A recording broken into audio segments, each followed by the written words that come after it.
ഇന്ന് ഏത് പ്രായക്കാരെയും അലട്ടുന്ന ഒരു പ്രധാന പ്രശ്നമാണല്ലേ തലയിൽ കാണുന്ന താരൻ. ഇത് മാറാനായിട്ട് ടി വിയിലായാലും നമ്മുടെ സോഷ്യൽ മീഡിയയിലാണെങ്കിലും പലതരത്തിലുള്ള ഒറ്റമൂലികളാണ് കാണാൻ പറ്റുന്നത്.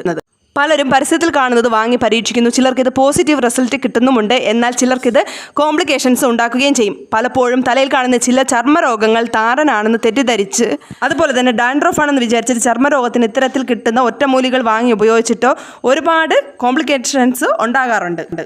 എന്താണ് താരനെന്ന് നോക്കാമേ. നമ്മുടെ തലയോട്ടിയിൽ നോർമലായിട്ട് നമ്മുടെ തലയോട്ടിയിലെ ചർമ്മത്തിൽ നിന്ന് ഇളകി വരുന്ന കോശങ്ങളാണ് നമ്മൾ താരൻ എന്ന് വിളിക്കുന്നത്. സാധാരണ രീതിയിൽ ഒരു പ്രായപൂർത്തിയായ ഒരാളിൽ 4.5 ലക്ഷം മുതൽ 5 ലക്ഷം വരെ കോശങ്ങൾ തലയോട്ടിയിൽ നിന്ന് ഇളകി വരുന്നുണ്ട്. അപ്പോൾ നമുക്ക് സംശയം വരും, തലയോട്ടിയിൽ മാത്രം ഇത്രയധികം കോശങ്ങൾ ഇളകുന്നത് എന്തുകൊണ്ടാണെന്ന് നമുക്ക് സംശയം വരും. ശരീരം മുഴുവൻ ഇതുപോലെ ഡെഡ് സെൽസ് ഇളകി വരാറുണ്ട്.